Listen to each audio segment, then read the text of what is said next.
so people don't have to remember a password, which eliminates a lot of identity attacks, as I'm sure but everybody loves passwords. I mean, we should just have more of those, shouldn't we? Well, they were my bread and butter. Like when I was a little identity nerd, like that was a lot of what I learned was how to secure password-based systems and how often do you force people to rotate and what sorts of complexity do you require? All this stuff that I was an expert in. Like now I don't need it all because we've gone past that. What do you see as the differentiator? Because there's a lot of players in this authentication space. I guess what makes, let me put my jaded CISO hat on. What makes Beyond Identity special or unique in this area? Yeah, so we were founded only 5 years ago. So we're fairly new to the identity space, which helped us kind of leapfrog a lot of the legacy infrastructure. So we never had passwords in our system. There are no shared secrets anywhere in the Beyond Identity architecture. So we're fundamentally built on a foundation that is more secure. And then we have that integration with security tooling. So we were actually not founded by identity nerds. We were founded by security nerds who said, hey, we can solve this identity problem better. And so it's a really different way of approaching the identity problem than you'll see from most legacy vendors.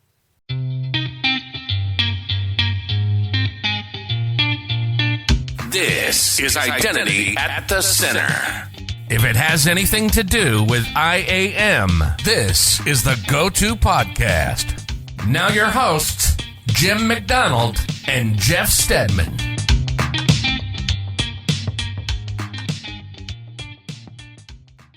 Welcome to the Identity at the Center podcast. I'm Jeff, and that's Jim. Hey, Jim.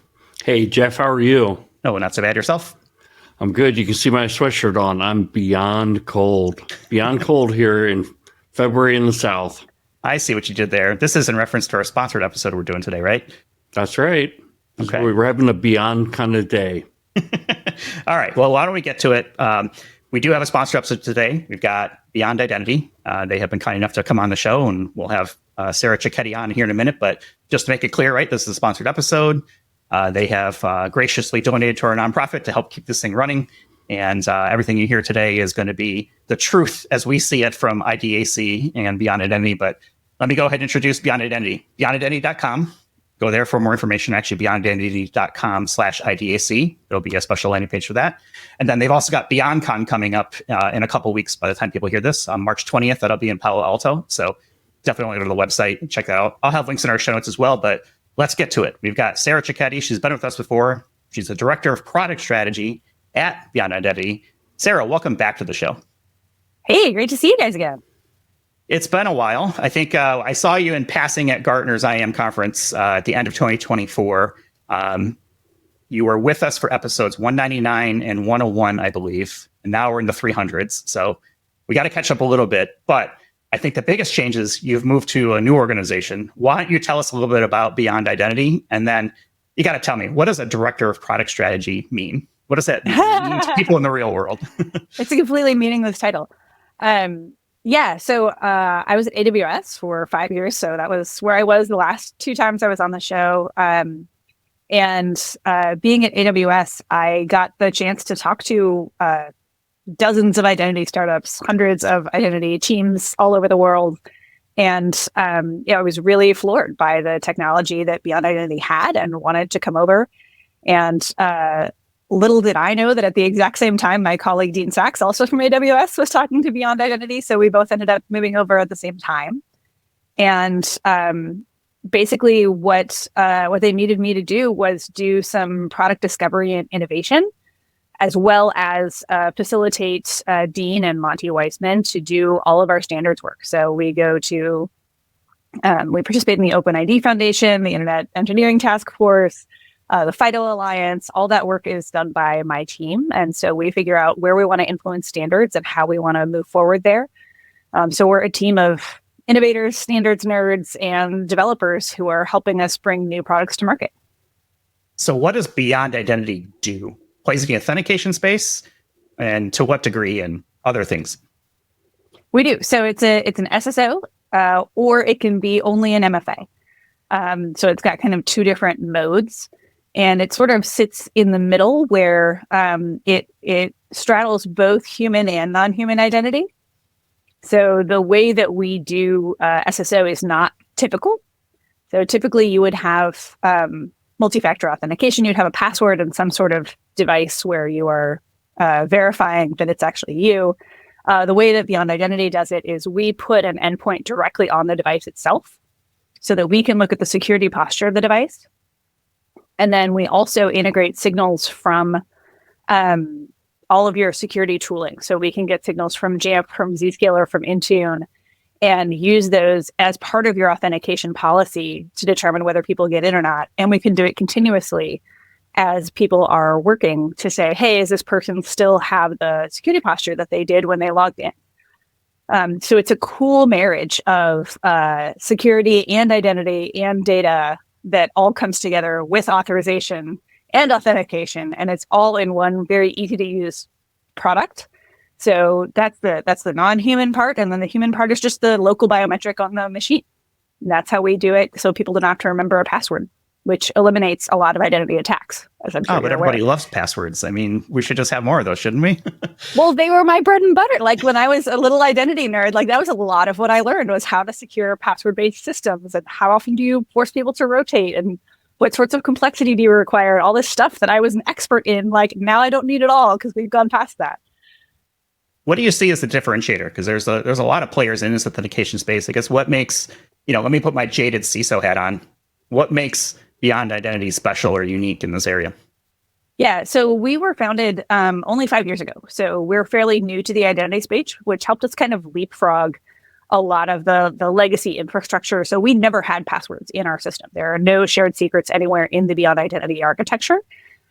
So we're fundamentally built on a foundation that is more secure. And then we have that integration with security tooling. So we were actually not founded by identity nerds. We were founded by security nerds who said, hey, we can solve this identity problem better. And so it's a really different way of approaching the identity problem than you'll see from most legacy vendors. So let's talk about the name Beyond Identity. Is there any significance to it? Is it just it's a cool name, first of all? The domain name was available. Tell me about the history there. So as I understand it, I was not at the company at the time, but the Google Beyond Corp white paper had just come out. There was a company called Beyond Trust and a company called Beyond ID. And so we decided we wanted to add more confusion to the identity marketplace. And so we decided to call ourselves Beyond Identity. And that's kind of how it went. I love it. It's simple. And plus, it's there's all the vowels are there in the name. So you can actually spell out beyondidentity.com/IDAC. Go there, visit that for more information. So it makes it easy for that. I want to turn over to Jim here in a second, because I know we want to get into more details kind of around how this works. But one of the questions that I get asked a lot to ask vendors when they come on is, tell me how your customers measure success. In this case, authentication, I'm assuming it's things like MFA availability or risk reduction, but how do Beyond Identity customers measure success with your product? Yeah, so a lot of it has to do with risk mitigation. So when they go to their board, their C-suite, their cybersecurity insurers, they can say with a completely straight face that they have eliminated entire categories of attack vectors, and that they can guarantee that because that infrastructure simply doesn't exist in their identity solution.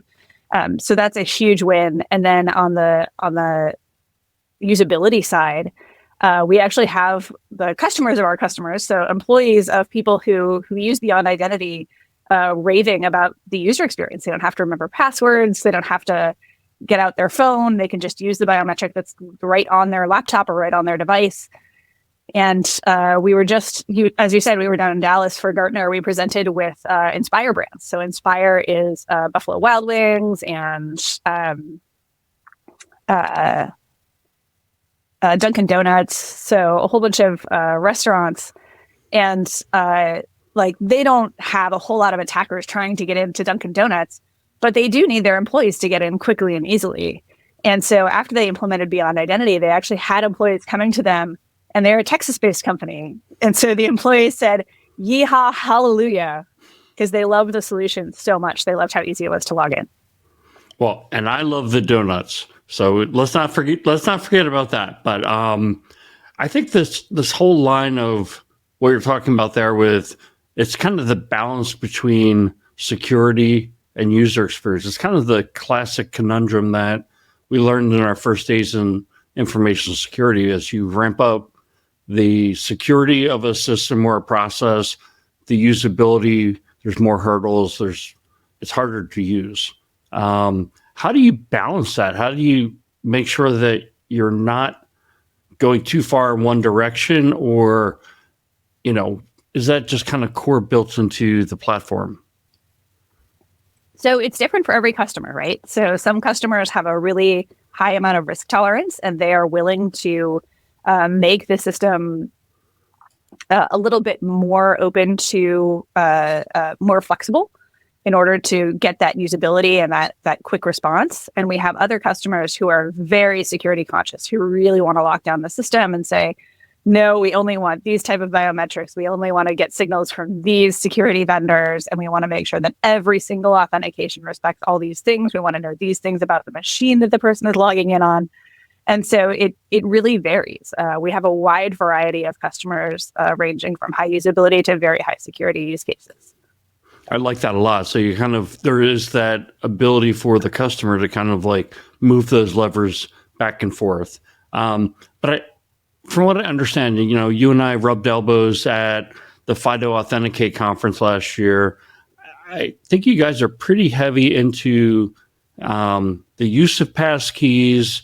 Is that kind of part of what's baked in? And, what's different about your solution and passkeys? Yeah, so we use cryptography that is based on the machine. So if you want to call that a passkey, you absolutely can. Lots of people do. You could also call that a form of a certificate. You could call that a verifiable credential. Like, there's a whole bunch of ways to describe what we do, but essentially we put down a key pair on the machine, and that key pair is locked into the secure enclave of that machine. So unlike, say, a Google or an Apple passkey, it is not syncable across multiple machines. You can have multiple machines registered to one person, and you can change your settings so that that person can add machines to their account. But there is no way to take the key, the cryptographic key pair that's on the machine itself, and move it somewhere else. So that's a key security property that is a big difference between the way that FIDO credentials work today and the way that Beyond Identity credentials work. Okay, so similar but different. Similar but different. With 3 different names. And we are FIDO Member Alliance. We are part of the technical committee there, and we would love it if FIDO would adopt the way that we do things and standardize it. We are not trying to make this a proprietary protocol. We absolutely embrace standards, and we want to see this level of security within FIDO. So we are pushing for that. So that idea of the key pair sitting on the device and not being able to sync those to other devices is really what I'm hearing is kind of like the differentiator here, and where you'd like to see this go. Is that fair? Did I describe that accurately? Absolutely. So the problem with synced passkeys is that the user can share them, and there's no evidence that they've been shared. There's no evidence that that wasn't the original user who had that passkey. There's no chain of custody for where that passkey came from, or where it originated, or how it originated. And we would love for those things to exist within the FIDO standards. They don't exist today. But for right now, we have to do it in a proprietary way. And that's also outside the browser. So that has usability aspects to it as well, where if Google or Apple wants to change something about the way that the interface works with users for how they store their passkeys, how they originate passkeys, that obviously if you're using those passkeys for your enterprise, that'll change your whole user experience out from under you, where you don't have a chance to have a say. And so because we're using a proprietary mechanism for this, we can make that user experience really consistent and secure. Yeah. So with Beyond Identity, does it matter if you're coming in on a corporate controlled device or a bring your own device? It does. But we have a lot of customers who use us specifically for bring your own device. So if it is a corporate controlled device, if it has an MDM on it, we can query that MDM in real time, and we can say, not real time. We'll be able to query it in real time once everyone adopts shared signals, which everyone should do. But we query it every 15 minutes. So we will talk to your MDM and we will say, look, what's the security posture supposed to be? Is it there? What are the policy settings for this company? And then if it's a bring your own device, obviously we can look at different things on the device, but it won't have an MDM that we can query. Typically, though, if you're doing BYOD for like a personal device into a work environment, they're probably putting some policies or something on your device. It's pretty rare that I see these days a unmanaged personal device with access to company resources. But I don't know. Is that an accurate assessment, Sarah, of kind of my view of it, or do you see kind of the Wild West still out there for when it comes to managing personal devices on a corporate network? Well, when you say bring your own, like you think of someone's like, oh, I've got my personal cell phone, right? That is a use case we see where we can say, we want to make sure that that phone is not jailbroken. We want to make sure that its OS is up to date. So we can see certain security aspects of that phone that people bring themselves. But often BYOD is just contractors, right? So it is a managed device. It's just not managed by your company. And so there are different things we can query in that case, but we can make sure that there is a security bar that's met by all devices that access the systems in your company. I want to get back to something you mentioned earlier, because you mentioned two of my favorite food groups of wings and donuts, the other being chocolate and nachos. So don't come at me. That's the real food square. Don't judge. Yeah, that's right. Do you have... You told me it was potatoes. I thought it was potatoes. Come on. There are, I'm sure, a lot of good stories, but do you have any kind of standout stories of how your customers are using Beyond Identity today that might be either unique or, hey, that was really cool, or just like the yeehaw moment, as you kind of put it before earlier? Yeah. So just as an aside, because you mentioned hot wings, both our CEO and our principal security engineer, Dean Sachs, are big hot wings fans. And so we did like a little hot wings imitation episode while we were at Gartner that's going to be coming out on our social media soon, where I kind of quizzed them about different standards things and made them eat increasingly hot sauces as we went. So that'll be fun to watch. But your question was about use cases. One of the primary use cases we see is people who have multiple IDPs. So either because of acquisition or because different departments in the company were allowed to do identity in different ways. Identity islands have formed, and that's true of almost every company. There's a great quote from Brian Poole, who used to do identity at Microsoft, that says there are two kinds of identity administrators. There's the kinds that administer more than one systems and the kinds that do not yet know that they administer more than one system, right? And so one of the benefits of using Beyond Identity, just as an MFA level, is to say, I've got 2 different IDPs here, or I've got 3 or 5 different IDPs here. I want one consistent security bar across them so that I, as a CISO, know that there is a consistent level of security across my company without having to dive into the config of each IDP and make sure that things are identical. So that's one use case we see. And then the other use case is just straight up SSO. It's a really great user experience as a single sign-on. And obviously, because we're newer, because we have that more secure code base, we are in a much better place than companies who have been building up their code base for 10 or 20 years, and it's getting a little rusty and a little creaky, and who knows what's going to happen. We didn't mean code. That's right. Well, you mentioned too having that user experience, right? The consistency of the MFA experience is pretty important, because that's one of the areas that we see users tend to struggle with the most. Of, okay, now we've got a new MFA. If we have the similar experience across all of our different authentication services, that goes a long way, not only for just the use of it, but also support, right? It's everybody's using the same thing. Documentation can be streamlined to focus on one thing instead of having like 8 different ways to do it. I got to imagine that plays into the calculus as well, right? Absolutely. And you can modify the SSO so that different applications have different policies. So you can say, look, if you're paying for lunch in the cafeteria, if you're registering your car in the garage, like that requires almost no policy whatsoever. Like anybody in the company can go do that. But if you are touching the HR system, if you are touching the production database, right, then we've got a whole boatload of policies that you have to satisfy from all sorts of different places where we're getting security signals. So I have a follow-up question, Sarah, with regard to the devices. So let's say I'm using an iPhone. That's one of the devices that has the Beyond Identity secure enclave. So it's keeping my authentication, my biometric data there locally. Is it leveraging the capability within the iPhone platform or whatever device I'm using to, in other words, is it using Face ID from my iPhone? Is it kind of operating the same way, or is it a second interface for doing that face match? Yeah. So to be clear, it doesn't use your Apple account at all, but it does use the biometrics that are registered to the phone, as well as the secure enclave, the TPM in the phone. So Monty Weissman, who's the father of the TPM, is on my team, on our staff, to help us understand how we interface securely with the TPM for each device. And then on our board is Tahir El Gamal, who will be speaking at BeyondCon on March 20th coming up. And he's the father of SSL. And so we have a lot of people who are well-versed in crypto, and those APIs to get into the secure enclave of the iPhone actually didn't exist before this company was founded. So like when Okta was founded, when Ping was founded, this was not a way that people could do identity.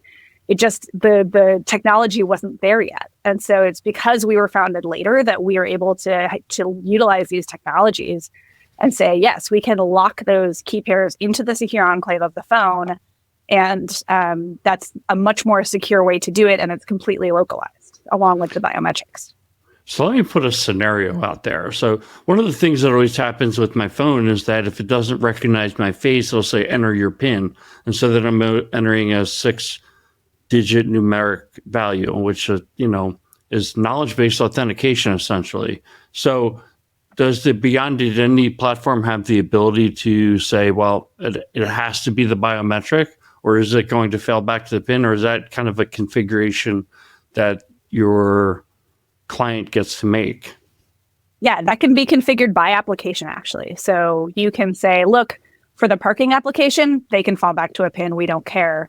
If they're trying to get into the HR database, they have to have a biometric, and they have to have a biometric that was registered since the time, like before the time that the app was installed, right? So if somebody gets their phone and registers a new biometric because it's unlocked or something, that biometric won't work for that application. So there's a wide variety of policy that you can put into the engine to do cool authentication and authorization stuff. That's awesome. That's a neat trick of screening, no pun intended, I guess, biometrics that were created after a certain point. You can distinguish timestamp of the biometric itself. Did I hear that right? Of the creation of the biometric, yeah. Okay, interesting. Okay. You mentioned shared signals earlier, and I know we did an episode recently with my friend Sean from Disney about this idea of continuous identity and kind of threat detection, et cetera. You mentioned shared signals. CAPE is part of that, continuous access evaluation profile. I struggle to get that one right sometimes. Where is Beyond ID fitting in with SSF and CAPE and sort of this idea of being able to communicate with other technologies in the security apparatus or the organizational apparatus? Yeah, we're huge investors in SSF and CAPE, so we'll be part of the Gartner Interop in London in March. And basically, we were doing this before it was cool, right? So we have always exchanged events with security vendors. So you have the ability in your Beyond Identity settings to say, hey, if something changes on the machine, go tell this vendor, the security vendor that I'm already invested in, that's happening. And you can go the other way as well and say, hey, if there's something happening in Zscaler, I want to know about it, and I want to block authentications based on that, or I want to suspend users based on that. And so we have kind of always done this, but we have proprietary tool. Like we built that all ourselves. That was all a build out between us and Zscaler. It's all proprietary, and it only polls every 15 minutes. And so we love this idea of, hey, we can actually make this a standard. We don't have to make it proprietary. You can hook up any security vendor you want just like that, and it can be in real time because you have that CAPE highway transferring stuff back and forth. So we think that that's really valuable. We're investing in it, and we're really excited to see some relying parties get on board. So we would love to be able to, because we sit in the middle, right? Because we're an SSO and an endpoint, like we have stuff to tell people. We are a transmitter, but we also want to hear stuff from people. We are also a receiver because we're the SSO. And so we would love to see like a GitHub or an AWS or something like that get on board with shared signals so that we can tell them, hey, something about the posture of this device changed.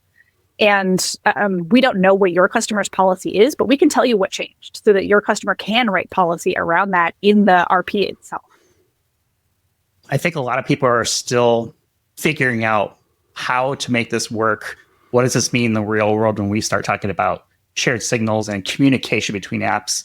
You mentioned a couple examples there, but for people who just haven't kind of gotten their heads around, can you walk me through just a very basic scenario and kind of maybe hopefully make this real for people to help them understand kind of the art of the possible? Because I think we're still heading that direction and we're not quite there yet.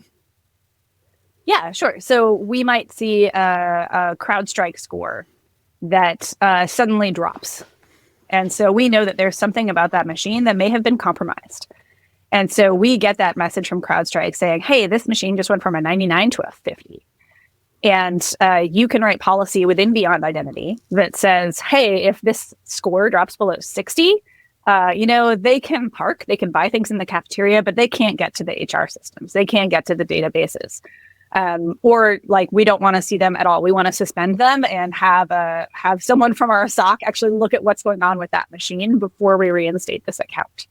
Right. So those are the kinds of use cases that shared signals enables between security vendors and IDPs.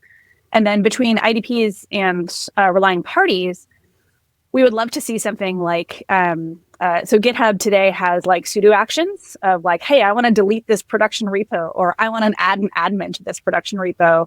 And they can do step-up authentication for those things. But that's a very coarse tool. Right. So you as a customer can say is, yes, I want to step up when this happens, but there's no more fine-grained policy you can write around that.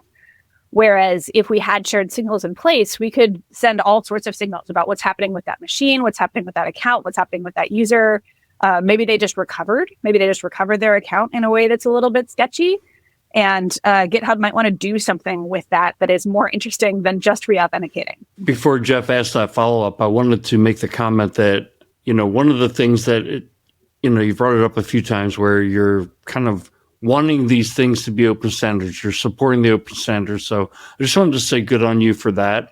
But then I also, as you're just kind of describing how you could use shared signals to secure the Beyond Identity product, I started thinking, okay, well, how do I know that a drop of 10 points in the CrowdStrike is where I should, drop people from being able to access the HR system? So the way I formulated the question was this: do you have some way that like people run this in kind of learning mode for a while, like that they start to pick these things up to say, okay, that is the bending point, and then here's the breaking point where we start to block all access, for example?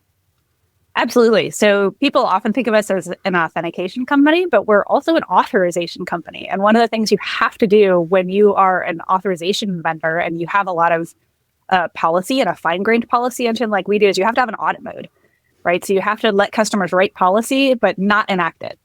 And just say, okay, what's going to happen to my infrastructure if I do this? And also do policy simulation of, hey, I've got a fleet of 3,000 machines. If I wrote this policy, how many of them would get locked out, right? And so doing auditing on your real data as well as simulation on things we know about your fleet will help you understand what impact those policies have and are going to have. Yeah. So I think you're talking about these identity-based threats, and I'm kind of wondering, like, where are they originating from? Where are the majority of them originating from? Are they these things, like you said, like the CrowdStrike scores are dropping, or is it that you're getting, you're finding jailbroken devices, or is it even something more simple than that? Well, a majority of identity-based threats today are password-based, right? They're phishing, they are password compromised, and so we eliminate those altogether. So most people who adopt Beyond Identity see a huge drop in their risk level, in their chance of breach to begin with. That's because you just don't have passwords. We just don't have passwords. That's not even a setting that's allowed. Right. And so can't steal what's not there, right? Exactly. You're going to put us all out of business, Sarah. I'm sick of this. Cut. Yeah, so we're moving on to more sophisticated attacks. Like, hey, I've jailbroken the phone. I've stolen the laptop. I've somehow compromised the operating system. I've gotten that user to install malware. Those kinds of identity-based attacks, or I've compromised the browser itself. those kinds of attacks we have to detect now that we've gotten rid of all the password-based attacks. Those are the more sophisticated ones that we're going after. Yeah, and I've run into this question before of, is passwordless more secure than MFA? Because in MFA, you've got, possession-based probably. It might even be biometric, but you also have a password. So does the password add any value? Is it important to get as many factors as possible? Does that make this process more secure? Oh gosh, I could write you a novel. You've been to Authenticate conference. I'm sure you've seen Dean and Pam's great talk. If you haven't seen it, it's online about different factors, and that really thinking about things as multi-factor isn't serving us very well anymore. And we should be thinking about what kinds of threats we want to protect against and how well the different ways that we authenticate protect against them. And so even if you're using a password, there's a chance that your user is using a password manager, right? And so then it's not a something then it's a something you have. And so using passwords we know it's bad for usability. We know it's good for attackers who can compromise those passwords. And if you're not using a password manager, you're likely to reuse passwords, which means that they're going to get breached. And then all of the places that you use that password are then compromised, right? And so passwords are not a great solution, which is why we're moving more toward device and biometric. So where are we at as an industry? Are we at the point where, the attacks happen and then we react to them? Is there a way that we can get smarter about it and kind of like get ahead of the attacks? Is that what this is all about? Is that what Beyond Identity is essentially trying to do, is to be that intelligent platform so that you're not having to constantly react to what just happened? It is. That's one of the things that I loved about your show with Sean Odell was that he talks about identity and security. It's one field. It's all one thing. And right now, the way that our vendors work is that you have security vendors and you have identity vendors, and they don't really talk to each other, right? And so you have the detection and the response on one side, and then you have the authentication on the other side. And that's not the way it should be, right? You should be able to detect and prevent, right? So as soon as you get the detection, you should be able to ban that authentication and make sure that the attack never happens in the first place, instead of trying to respond and mitigate afterwards. I think getting smarter as an industry is always helpful. If we have smart tools, we got smart people, we have the data. It seems to me like this has been something that's been a long time coming to actually take advantage of the capabilities and the standards development that have enabled this. What do you see as sort of the thing that has been really the enabler to get where you're at today from a product standpoint, to say, okay, yeah, we are actually at a spot where what password? There isn't a password to take, because I see a lot of passwordless and then password -less, where there's still a password floating around somewhere. What do you think has been the key to shift that way? I don't think we are fully shifted yet, right? We had to do this all proprietary. All of our connections with security vendors are proprietary. The way that we do key pairs is proprietary, right? And we don't want it to be that way, right? We want this to be the standard for the industry. We want this to be the way that FIDO does things. We want this to be the way that Shared Signals does things. And so I think we still have a long way to go in the identity industry to figure these things out. But it was absolutely in terms of what made it even possible to do the proprietary part, it was absolutely phones now have a secure enclave that apps can access. That's a huge part of it. Security vendors now have very robust APIs that we can just go call and see if anything is going on. So a lot of that has been built out in the last 5 years, and that's what enabled this to exist the way it does today. But there's so much more work to do to get it industry-wide. Sarah, what does the typical deployment of Beyond Identity look like in an organization, and what are some of the change management or adoption issues that you talk to the practitioners about, get out ahead of this? Is there a resistance from a user base of I don't want to use my biometrics for this thing because it's going to get put out on some server, which we know from this conversation that's not a realistic thing. But what are some of the main challenges you see? Yeah, identity is extremely sticky, right? Doing a full IDP tear out and reboot is every CISO's worst nightmare.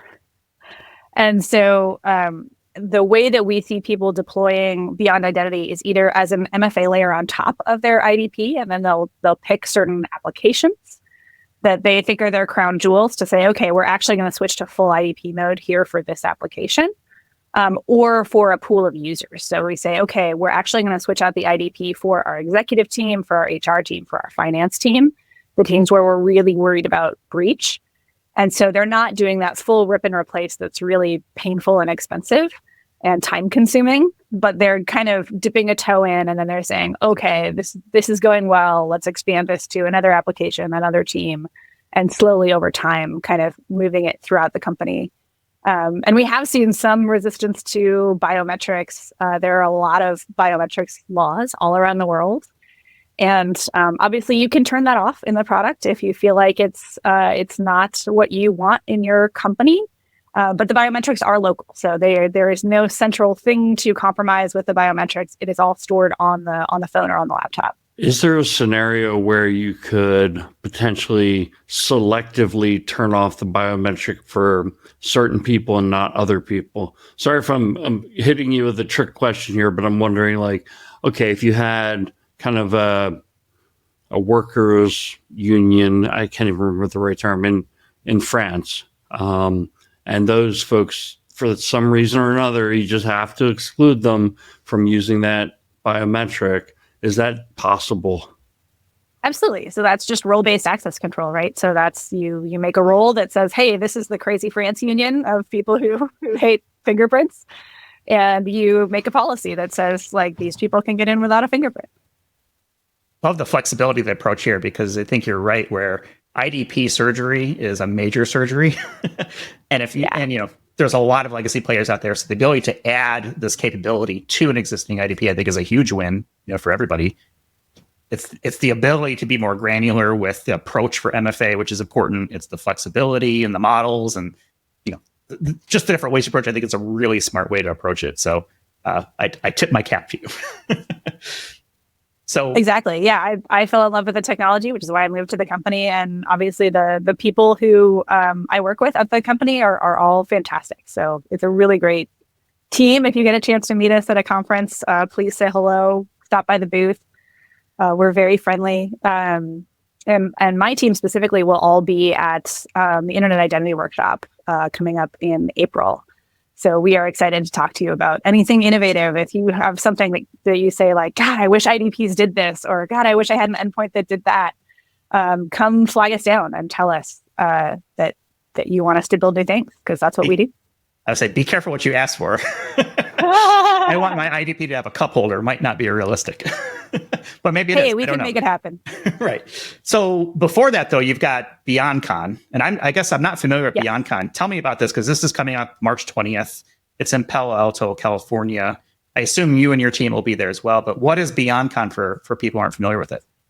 Yeah. So we first started BeyondCon last year. We did it at our offices in New York.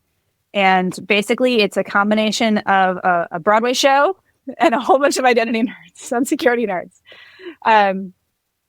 We had a fantastic time. So BeyondCon is going to be, so we're doing one on the West Coast now in the spring, in 2 weeks on March 20th. And I will be there. Our CEO will be there. We will have live demos, people on keyboards at stations who will be showing you things, who you can ask questions. You can touch the keyboard yourself. You can play with the console. None of this is just for show. We want to make sure that the technology is ready for you and that you can come and play with it if you want to. So having that chance to both see some great speakers. So we're going to have Tahir El-Gamal, who I mentioned, who was the CTO of security for Salesforce for a long time, and then switched over to VC. And he was one of our founders who founded and funded us as a VC. He will be speaking, and Sam Curry from Zscaler will be speaking about zero trust and how we kind of implement that given today's technologies and capabilities. And then a whole bunch of people from Beyond Identity obviously will be there talking about the product and doing demos. And then at the end of the day, we'll open up the bar, and we've got Broadway singers coming, because we're a New York company and we love singing. We actually do karaoke whenever we get together at a company all hands. So Okay, you kind of prefaced my next question here because I was scrolling through the agenda and I see a private experience at Broadway jukebox hits, and I see things from like Jersey Boys, Frankie Valli, Four Seasons, etc. Tell me, I'm interested in this because I don't think I've seen this at a conference, before. What should people expect if they see this? Yeah, so when we were in New York, we had people from the original cast of Hamilton who came and sang songs from Hamilton. And it was incredible. It was very moving and exciting and just allowed kind of the group to bond and have a great experience. And this will be the same thing. It'll be very intimate. It will be Broadway singers, and you will have a great time. So, and you piqued my interest with the karaoke. What's your karaoke song? So my favorite karaoke song is "Let It Go" from Frozen, but instead of singing "Let It Go," I say "Fuck It All." It's very cathartic. Okay. Highly recommend it. All right. We earned the XL R-rated on that one, but we'll go for it. Yeah, you can bleep me if you... Right. No, I'm going to leave it in. Hey, we're all adults here. So I certainly feel hope there are no children who are so interested in identity that they're listening to identity. Under 12, if you're listening to this, oh my gosh, I feel Go for outside, touch grass. You've shared a lot of information with us here, so I hope people will go check it out, beyondidentity.com/IDAC. I mentioned early on, it's been a while since you've been with us on the show. And in that time, I remember seeing a LinkedIn post, and this is probably a couple of years ago at this point now, where you were heading off to Europe for a backpacking trip or something. Do I remember that correctly? Yeah, that was in April. So just about a year ago. I went with my sister-in-law and we did the Camino de Santiago, which is walking across Spain. So it's a 600-mile trail. We just did the last 200 miles. But it was absolutely incredible. I'd highly recommend it. You take your little backpack of all your stuff with you and you stay in a different place every night. And for this one, you actually, you are making a pilgrimage to a cathedral. And so you get to the end and there's this huge plaza and all of these people who have walked hundreds of miles and they are crying and they're singing and they're screaming. And it is an incredible energy in that town just to be there with all of these people who have accomplished what might be the most difficult thing in their lives. It was an incredible experience. I highly recommend it. So what was the impetus to do this? Was it just something you saw? Are you naturally a hiker or explorer, adventurous like that? I really like wine. And so and I like my fitness kind of low impact. So there are restaurants and there are bars all along the trail, and there are hotels, right? So you get the benefit of hiking, but unlike hiking in America, where like you bring a tent and you don't shower, like you hike and then you have dinner and a bottle of wine and you sleep in a bed and you take a shower. And then you go walk the next day. And so this is like a vastly better experience than hiking in America. Okay, you totally sold me with everything you just said. Like definitely sounds like my kind of hiking. It's wonderful. What was the best meal or bottle of wine or just wine that you had on this trip? Oh, the Riojas all throughout Spain were incredible. I managed to get some of them back to America, not enough, so I'll have to go back at some point and get more. But actually, by the end, we were so tired of Spanish food. Like, we had one Chinese restaurant. And we were like, "Oh my God, thank God!" I got to the point where I didn't want any more ham, and I love ham. So, like, that was a lot. It sounds like a lot of fun. Jim, would you do a 200-mile trek to do that? I mean, you work out all the time. So. For Chinese food?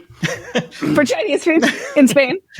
Yeah. So I've done a fair amount of backpacking in the U.S. and gone through the no shower thing. I actually remember one time backpacking in New Hampshire and going into a river to take a bath because it had been a couple days and the water was like just a degree or so away from freezing. It was not fun, but it was good to be clean. But yeah, I've backpacked all over, but I've never backpacked in Europe. I think it would be a great experience, but I'm kind of more into the next level of luxury now, which, would be a nice hotel bed and maybe even like 4 and 5 star hotels and stuff like that. So I probably won't do it. I can't say it's on my bucket list, but I've always thought it's like kind of a romantic concept to backpack through Europe right after finishing college or right after finishing high school. So sounds dangerous, but I think backpacking anywhere for long periods of time can be dangerous. Well, way to bring it down. People. Thanks, Jim. There are a lot of crazy people out there. What about you, Jeff? And you have I'm not a Peloton, backpacker. right? I'm not anything like that. But Sarah, you have sold me on this because I absolutely will walk from restaurant to restaurant to winery. My wife is big into wine. She's been to Spain and Portugal and France and all those places, and part of her job in the past. So this sounds tell me when you want to go. I'll do it again. Okay, this sounds like right up my alley for awesome. sure. Let's do it. And, I think the hardest part about this is, at least in the US, it doesn't seem like there's areas where you can go 200 miles on foot and have all those amenities kind of there, right? You're going from village to village or town to town. Like, give me just like a normal day as you went through this. Yeah, you go from town to town. The towns are about 5 miles spaced out. So we would go through 2 or 3 towns in a day. And it's great. Like, you stop for lunch and, you have whatever they have locally. So they might have a little bit of fried squid and some local beer, or they might have sandwiches with lots of ham, obviously. So whatever happens to be in that town, that's what you have that day. And then you keep walking and you meet all sorts of people from all over the world doing this. And people have told me there are similar trails in the UK and in Japan. So I might go explore what else there is across the world in this vein. That sounds really exciting. I'm sold. This is something. I'm going to Berlin for EIC in a couple months.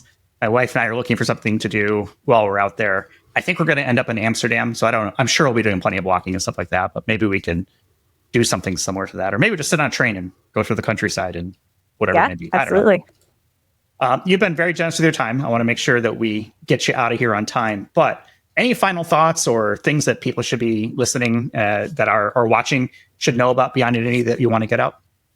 I'm just really glad we could sponsor you guys. I really love the work that you're doing here with the podcast, the way that you're bringing the community together. I think it's awesome. I'm an avid listener, although it's weird to hear you guys at real speed because I normally listen to you at like 1.5. So like your voices are pitched. I'm like, oh, you're so masculine.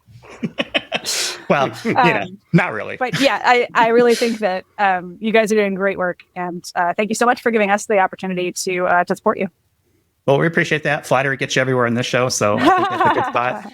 We'll have links in our show notes for people to check out. Again, website beyondidentity.com/IDAC. Bunch of information there. It'll be in our show notes as well as links to BeyondCon, which is coming up. So hopefully people will go check that out. And then Sarah, for yourself, we'll have your LinkedIn connection information in our show notes so people can reach out with questions, comments, or maybe stories from backpacking across Europe or whatever it may be. So with that, we'll go ahead and leave it for this week. Thanks everyone for watching and or listening, and we'll talk with you all in the next one. You've been listening to Identity at the Center. We hope you've enjoyed the show. Make sure to like, rate, and review, and we'll be back soon. But in the meantime, hit the website at identityatthecenter.com. See you next time on Identity at the Center.